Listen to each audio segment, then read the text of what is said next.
Good evening, everyone, and welcome to the Real Science Exchange, the pubcast where leading scientists and industry professionals meet over a few drinks to discuss the latest ideas and trends in animal nutrition. Hi, I'm Scott Sorrell, going to be your host here tonight. Joining me is my co-host, Dr. Clay Zimmerman, as always. Welcome, Clay. Good to see you. Clay, what's in your glass tonight? This is a flying squirrel. Oh, nice. And well, what's in yours? Clay, I'm enjoying a spotted cow today, and it's quite enjoyable. Also joining me is our resident professor, Dr. Bill Weiss. Welcome, Bill. And what might be in your glass? I have a spotted cow as well. We're on a trend here. And our guest this afternoon is Dr. Andreas Contreras from Michigan State. And he did a presentation, or is going to give a presentation here at the Tri-State Nutrition Conference called Assessing Transition Cow Health, Integrating Traditional and Novel Biomarkers. So looking forward to that. Dr. Andreas, welcome. So you got some water in your glass. Yeah, Fine water. Cheers. You know, this is your third trip to the pub. The first two times, though, was with a student, so this is the first time by yourself. So yes, it is. Welcome back. Glad to have you. Thank you for the invitation. You're very welcome. Bill, would you mind walking us into the proceedings that we're going to be discussing this afternoon?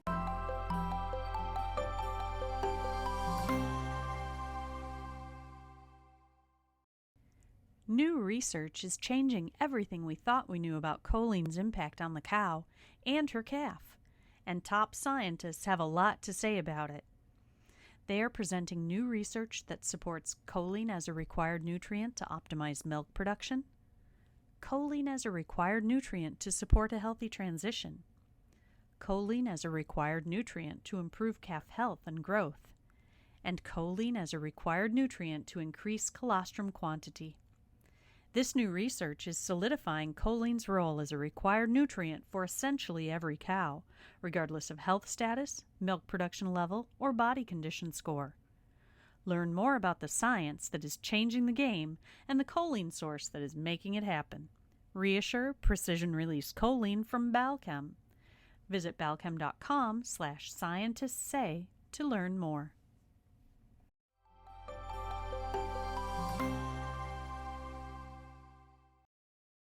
Be happy to. I guess to start off with, what is a biomarker, and what makes, in general terms, and what makes a good biomarker? Yeah. Well, biomarker, the broad definition is anything that can help us assess a physiological response or a pathology, if, for example, the cows are sick. So good examples of biomarkers are broadly used BHB, beta-hydroxybutyrate.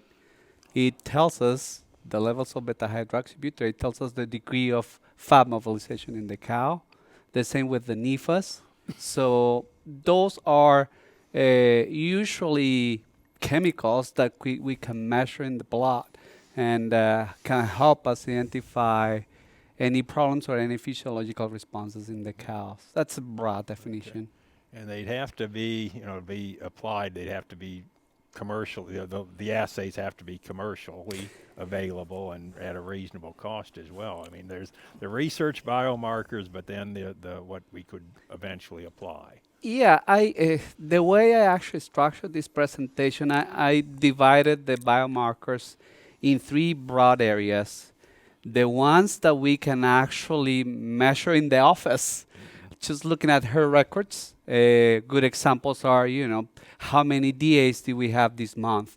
How many hypocalcemias, milk fevers we had this month? There are some other ones that I classify them as cow site, so that we can measure right by the cow. For example, the beta-hydroxybutyrate. Now we have those keto sticks that we can measure the amount of blood ketones in the urine. We also have the precision extra meter that uses the strips, so you can measure the BHB in the blood. Or there are some other ones that you can use in the milk. So those are cow side. And then we have the ones that we have to send to a lab and to be measured. So those ones are not cow side, obviously, because we have to submit it. And they usually take a little bit longer to get the results. So it's more difficult to actually use them to make decisions right away. For example, if you have a sick cow. But they might be able to help us to actually assess how well our transition count program is going. Okay. Yeah, again, I know it would vary depending on, I'm talking more about blood or biological samples now, and I know it would vary, but how many cows, when do you sample this kind of stuff, a little bit on the practical, on again, not the research type markers, but commercial or practical ones. Well, yeah, the question of how many and who to sample. So how many, usually what most experts recommend is at least 10 cows. Obviously, you have to take into account how big is your dairy, how big is your pen. So you might be, and if how big is your pocket too. So how many you can actually sample, but ideally at least 10. And the important thing about those 10 is that they have to represent the population of cows that are in your pen.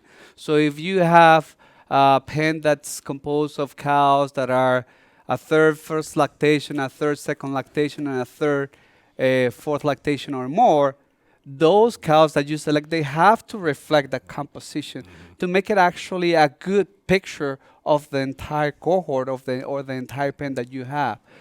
So if you have the possibility of taking more samples, I would go for 10 to 12%. So that might mean 20, 30, 35, but it all depends. But the magical number would be 10 to 12. And it would be the population of interest, not like if you're looking at transition cows, obviously you don't sample dry off cows. Yeah, of course. So you would have, if you want to look at how your cows are starting off the dry period, you will sample the dry pen. Then how well the cows are responded to, for example, your DCAT diets, you will sample the close-ups. And probably wait a few days after they started with the DCAT cells. And then for the fresh cows, the same. Maybe wait 2 to 3 days, because right after calving there's a lot of variation in the biomarkers. So you really want to wait maybe 3 or 4 days until you start collecting samples for biomarkers. And again, for these blood or urine based ones, do you look at averages, or do you look at a percent above a cutoff, or how do you interpret, once you get the data, what do you do with it? That's a good point. So it's usually better to use cutoff points, and especially for BHB and NEFAs, that those have been widely researched, and we have more information about what threshold we have to have the majority of the cows within. So with those, I would usually use the threshold. For others, for example, calcium, if you're able to measure calcium, I would be very careful if a cow has low calcium. I would treat her right away, for example. So it all depends on the type of biomarker. Okay. And I'd like to, before you guys check in here, but there's quite, I don't know how controversial, but there's quite two schools of thought on BHBAs. Yeah. What's your point of view, or what's your opinion of the value of it, and how does it differ from the other school? So with BHB, I think, first of all, they're only usable after calving. Okay. So the disease risk prediction value of BHB, it's very low before calving. After calving, cows will start mobilizing fat, and you'll see increase of BHB within the first week after calving. And then by the second week after calving, you'll have cows that have high BHB, but they're good producers, usually the best producers. So I think I would focus more on the first week after calving with the BHBs, and kind of interpret depending on the cow for the second week or after. Yeah. What about, one more question that you guys take? Okay. What about NEFAs then? Okay, The same kind of controversy, yeah, is it valuable or not? It is, but with the NEFAs, you have some predictive value before calving, and there are some thresholds. I think I included the values in the proceedings, but usually levels above 0.7 before calving, that they actually describe or probably indicate that cows are starting to mobilize fat. But prepartum and then postpartum, and then you have to use both BHBA and NEFA for after calving. So, but NEFAs, you have to be careful on how you sample them and how you interpret them, because during the day, the cows will have variation in the NEFA concentration depending on or what time you feed them. So if you sample NEFAs right before feeding them, they will be higher than after feeding. So you can always measure it, but the most important thing is to do it always at the same time relative to feeding or relative to milking, something that you know that it's going to be always the same so you can compare. And they also spike at calving are very clear. Yes, so if they yes, calve very yes, quick, of you course, gotta be yes, careful of yes. that, so. Yeah, they do have to mobilize fat Yep. because they have a long period of fasting right around Yep, calving. yep. So. I have a lot of questions. Mhm. This is I love this. I love your talk. So maybe to pick up on the BHBA Mhm. questions that Bill already had. So you were talking about looking at it the first week after calving. Mhm. So when should you start checking? How many days in milk? I would probably say 4 days after calving, because the first 3 days they can be all over the place. Especially, for example, with heifers, that they might take longer to calve, so they might pike after calving. Cows might take longer, so it's better to be safe and measure them 4 days after if the cows are okay. Obviously, if the cows are sick, they're gonna have both BHB and NEFAs pretty high, so it's gonna be an obvious, diagnostic that they are mobilizing fat because they're not eating at all. So what if the cows aren't sick? And how aggressively should you respond? That's a good question, and to tell you the truth, I don't know. I think you have to set a target that it has to integrate not only BHBA, NEFAs at the first week after calving, but also how your cows are doing. So that's why I actually include body condition score if you're able to weigh your cows. So you have to have targets. So body condition score, how many points are you willing to lose within the first 2 weeks after calving? Body weight, what percentage are you willing to lose after calving? Usually between 5 to 10%. Obviously, they lose a lot of weight right at the moment of calving, but you have to have those room. And if your cows are doing fine, if they are peaking, the cows are adapting to your diets, they are not mobilizing excessive amount of fats. They will mobilize. I hear sometimes that the people think that we have to totally inhibit fat mobilization. Well, first of all, we can. The cows are going to do it no matter what. So what we need to is modulate the degree and intensity of lipid mobilization. And if we keep it short and perhaps only intense within the first 4 days after calving, those cows are going to cruise the transition period just fine. So I think somewhat related to this, you talked about fat protein ratio in the milk.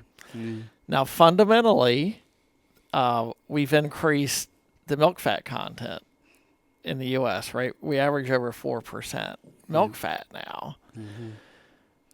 How would that, I'm struggling with that a little bit, because how would that impact fat protein ratio in these fresh cows now? You know, I do not know now, because now we have a lot of crossbreds, for example, Right. with the jerseys, so you don't know. And the other thing is, I really discourage the use of milk fat to protein ratio, because usually those results come too late. Right. And the other thing is that cows, if you have DHI, those cows within the first 4 to 5 days after calving, they don't get measured. So if you're gonna use it, it's because you can calculate, and you can calculate the ratio right at the dairy, and that's not the case in many dairies. So I have it there because that data that I put there, the ratios, the limits that I propose, those are for Holstein cows. Do not include jerseys, do not include crossbreds. So I would use it carefully. And I think for example, with the BHB, with the Precision Extra strips, we have a more sensitive, a more specific type of biomarker, and that goes back to your question, than using the milk fat to protein ratio. So I really discourage the use because it's not practical, and there might be a lot of variation. What about using the rumination and activity monitors? Oh, yeah, those are excellent. Obviously, you have, and the good thing about those ones is that the cow is her own control, because she has a level of activity, a level of ruminations that she has sustained or not. And if there are changes, you're able to detect them before. They are great if you use the data, obviously. So that would be my suggestion. Use it, and you can set the alarms, adjust the alarms depending on your cows, depending on the age, depending on number of lactations, and so on. But if you have it, use it. And that is a type of biomarker that it's real time. You know when the cow is going to change, start to exhibit changes. And it's an excellent tool for diagnosis, detecting sick cows early. And then there was another monitor here I'm really not very familiar with. You talked about ultrasound. Yeah. Can you explain that? Yeah, so that comes back to some research that we done the past decade. I think this is from a couple of papers that we had in 2016. So we were trying to use the ultrasounds that we use for repro purposes, and we tested those probes, and you're able to actually detect fat mobilization if you measure the subcutaneous fat and the retroperitoneal fat. We post the probe right ahead of the udder, cranial to the udder, Okay. and that's where we took our measurements. For research is good. I don't know if you can do it in a commercial herd every day, or set your cohort of cows and measure them, because you have to use the same cow, because you have to compare the first measurement before calving to the 2 measurements after calving to see the fat mobilization intensity, because you're going to detect the reductions in how thick the fat layer is. So if you have the time, if you have a person that's very familiar with the use of the ultrasound, it's a good option. We report a good association between reductions in the fat depth and levels of NEFA in plasma and BHB in plasma. So it is a good proxy. However, it requires good training on the use of the instrument.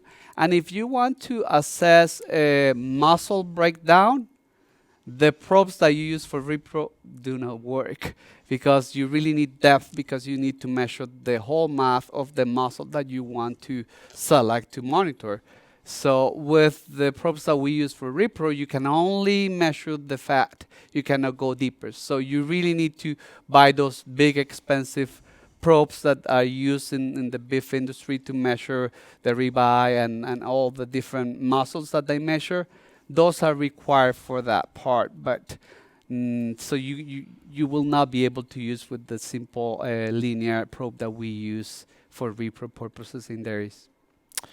And then you mentioned urine pH. So obviously, with a negative DCAD diet, I think we're all sort of familiar with that. Are there learnings?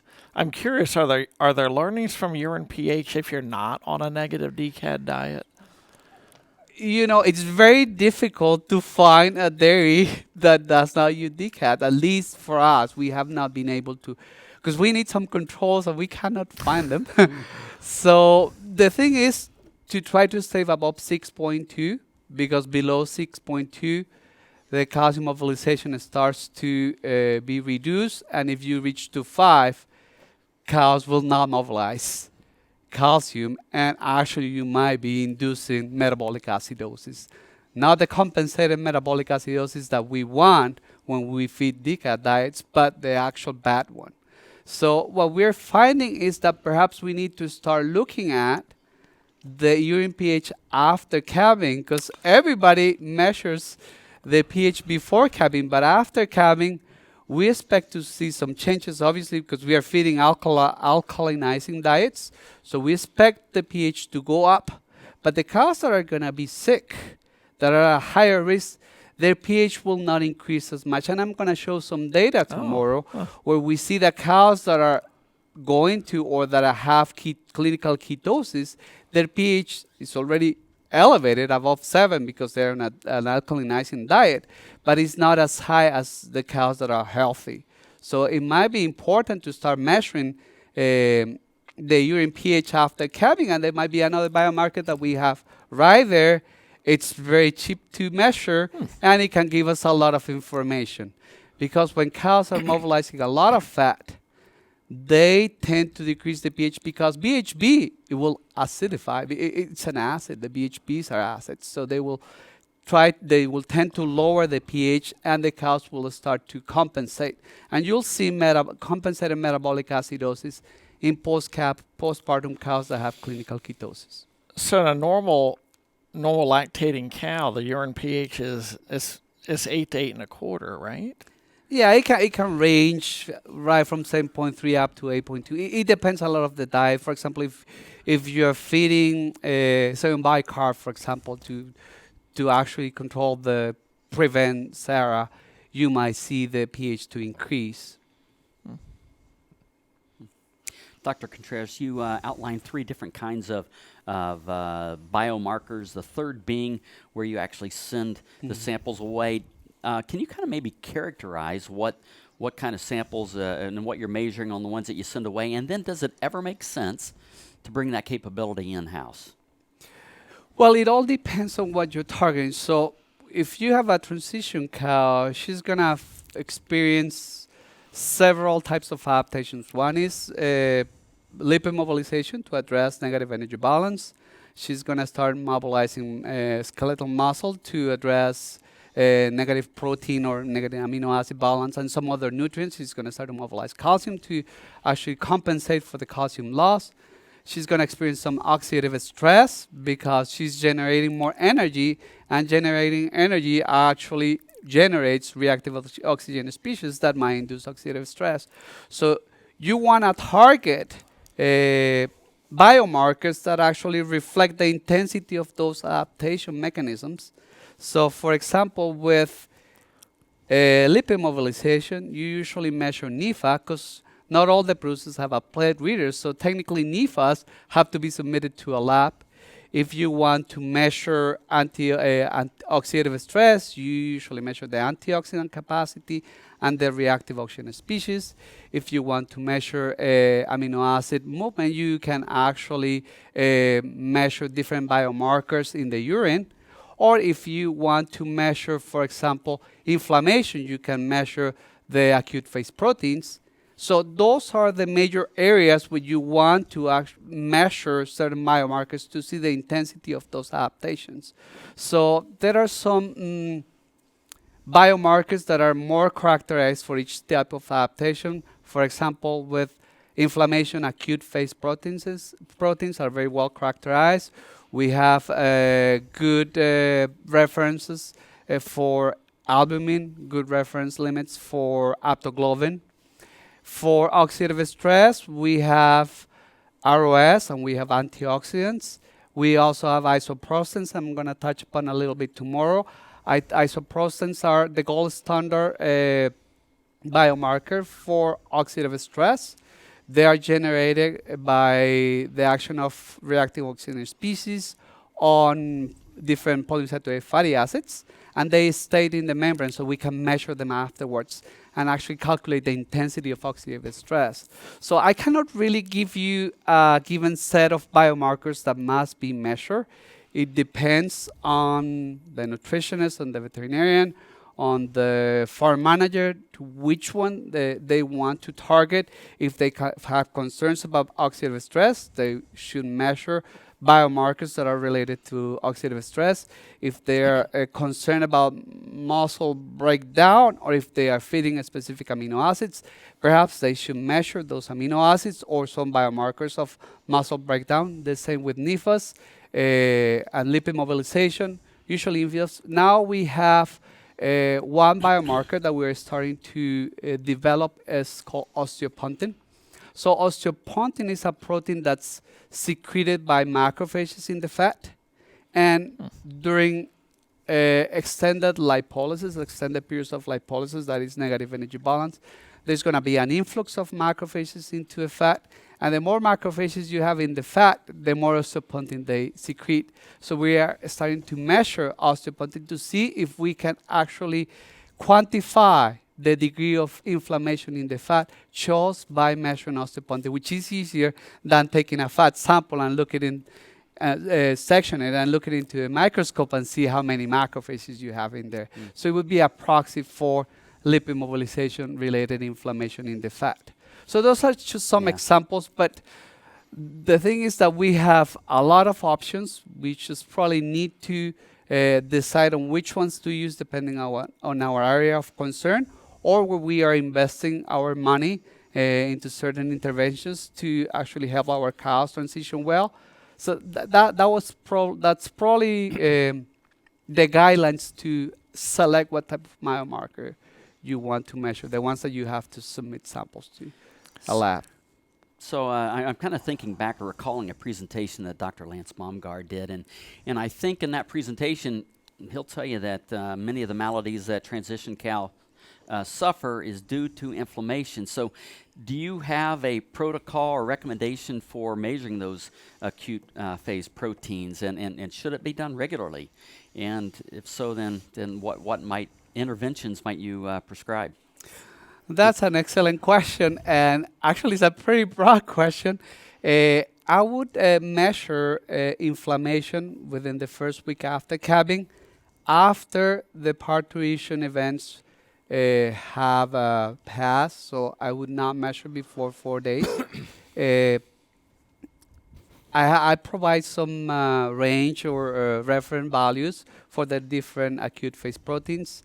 As I said, aptoglobin is a good option for negative acute phase proteins. For a positive acute phase protein, albumin is an excellent choice.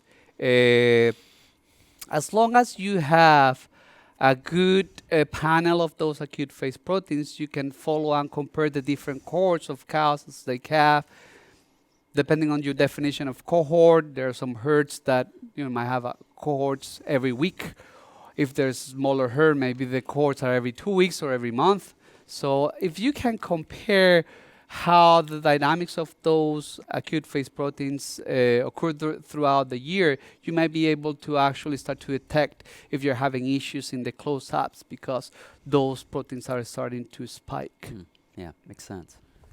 One concern I have is, do we have enough data to interpret these correctly? And I want to use calcium as an example. Years ago, if they were low blood calciums 24 hours, we were really concerned. Now we know if they bounce back, they're fine. It's perfectly normal.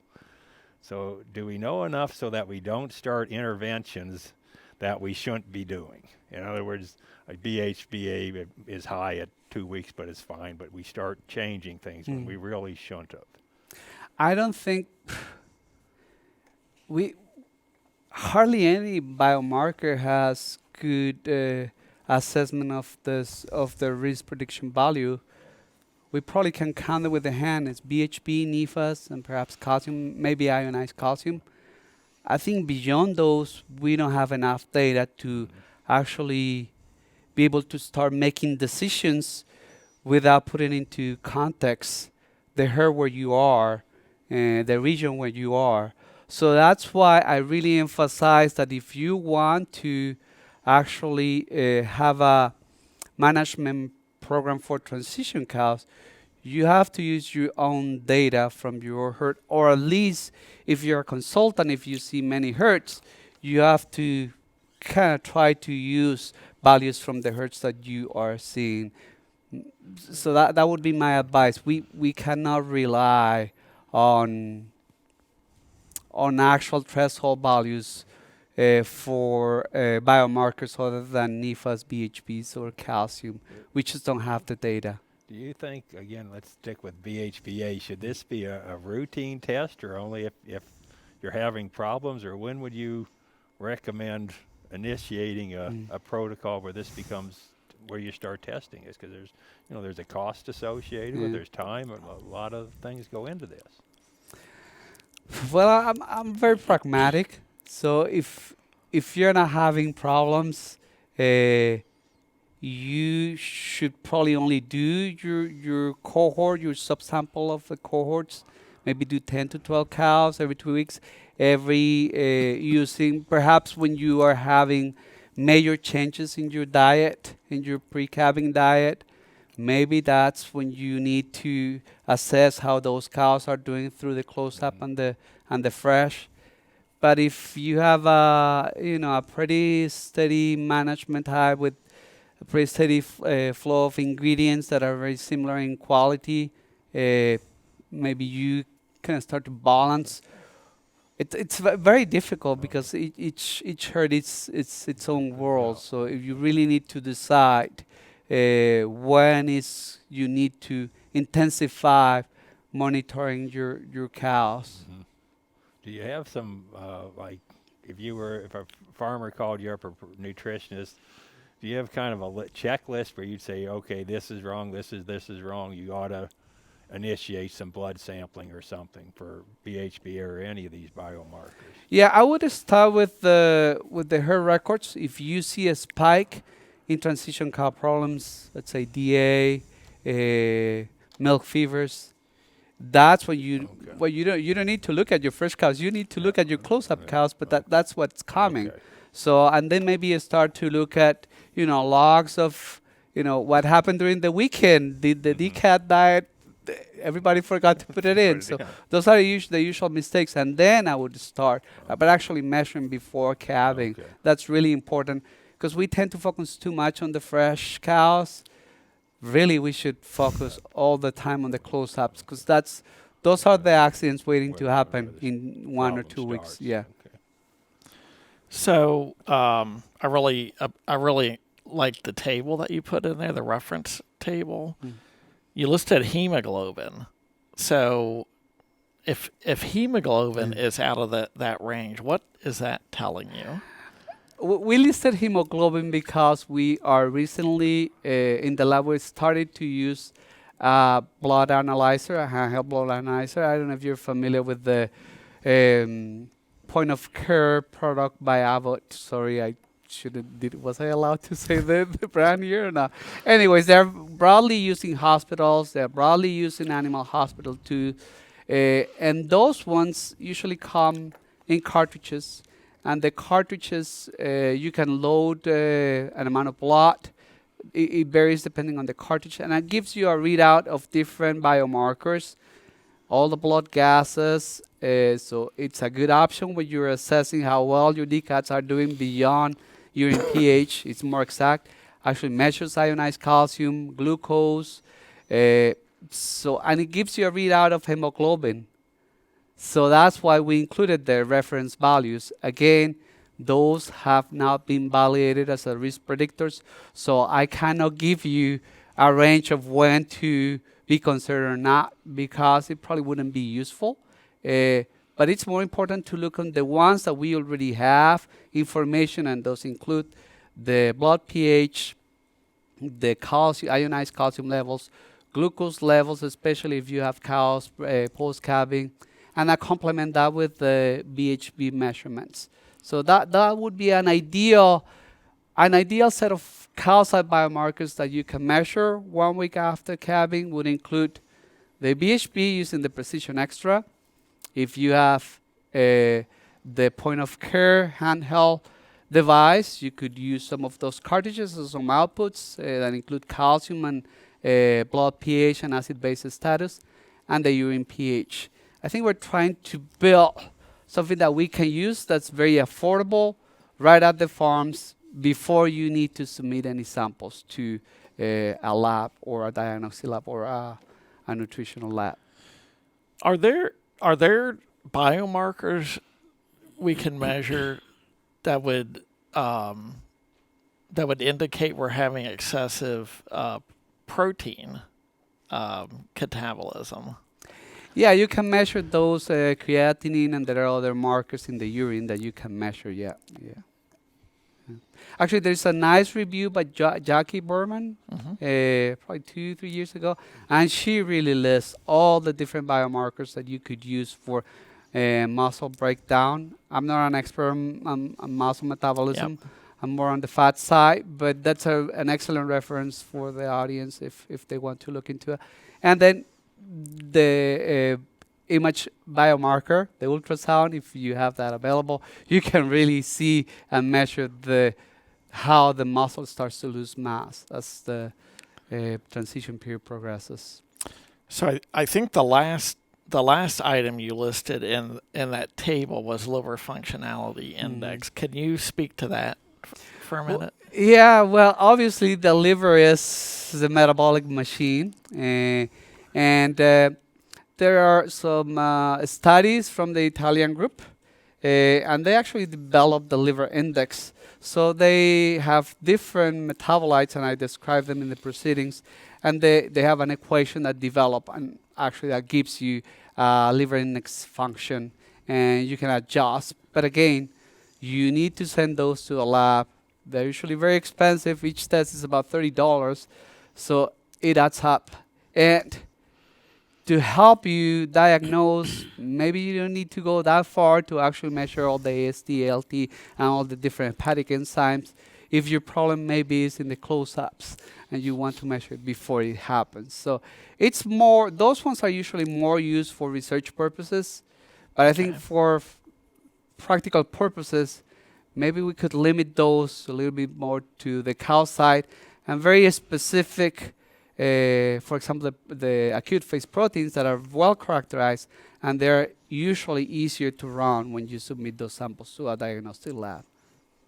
Do you know of from studies I did, sometimes on acute phase proteins, one would go up, one wouldn't, or you get different results. And so do you know, are people working on developing indexes where they start like body condition change, NEFAs, all this stuff kind of going into something and say this cow's at risk rather than relying on a single measurement? Yeah, there are different groups that are developing indexes.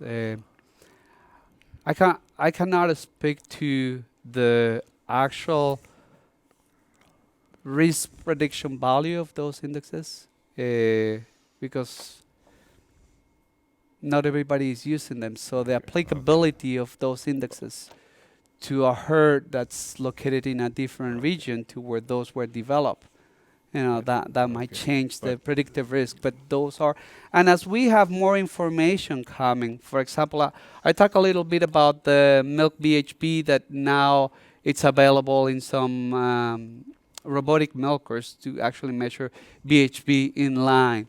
So those are gonna fit the herd management software, and actually the different manufacturers might be able to develop an index based on the data they have available to. For example, including the nominal colors of the activity loggers, and then they can develop their index. So I think the producers now have those alternatives, and I think those alternatives would increase as we're able to measure more data. And feed more data into the different algorithms that those machines use. I just would think these integrated indexes or something like that would be more. I'm always a little leery of making big decisions on a number. Oh yes, I hear you. Yeah, and that's why, for example, I don't think you should base your decisions on only one single biomarker or one of those indexes, because there is more to that. And that's why I emphasize, hey, look at the herd records, look at the cow side biomarkers if you have some available, and then look at some of those biomarkers that you have to send to a lab, for example, the NEFA. So you have to make a comprehensive evaluation of the data you have before you take any decisions. Yeah, Dr. Contreras, I'm kind of curious, if you had a magic wand, what kind of a diagnostic, biomarker diagnostic would you create that you don't have today that you wish you had? And maybe it's not just one, right? Maybe it's an index, as we were just talking. But what would that be? Any thoughts? Well, the ideal one would be one that you measure 1 week after you dry off your cows, that will give you, with high sensitivity and specificity, a good risk value for your group of cows.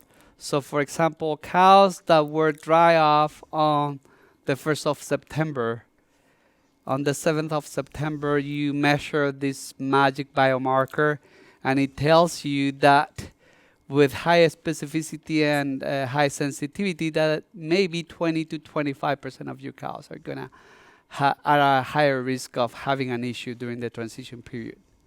With that in mind, you can really follow that cohort and be very careful with any changes that you make, with the diets that you formulate, with how you treat those cows. So if you're aware that the risk is coming, you have more tools to prevent that risk. So that would be the ideal. The earlier, the better. Yeah. And the ideal thing is right after you dry off the cows, right? So is that pure fantasy, or do you think there's some things that you perhaps could measure that would give you that indication? Yeah, I'm gonna present some data on a couple of biomarkers that you can measure within the first week after dry off. That at least in this very small sample size that we had, it was only 18 cows total.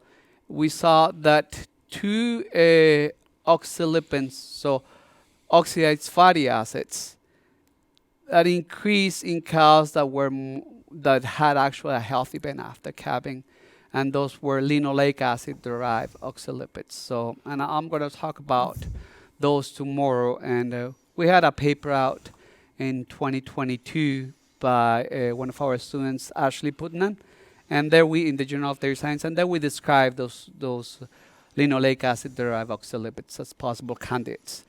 But again, it was only one herd, so we need more work on this. Yeah. Makes sense. You got to start someplace. So. Anything else, gentlemen? All right. Well, then as we wind down, Clay, what I'd like you to do is, are there any key learnings for yourself today from today's conversation? Our last call question is sponsored by AminoSure XM Precision Release Methionine, the next generation in amino acid balancing. With AminoSure XM, you can save up to 5 cents per cow per day on your methionine investment.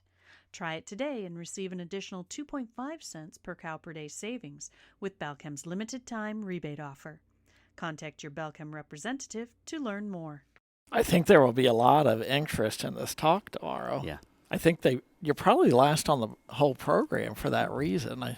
I think there will be a lot of interest in this whole topic. So I am intrigued by what you said at the end about, is there something we could test in the early dry period that could become a good biomarker for issues. Yeah. So Yeah, for sure.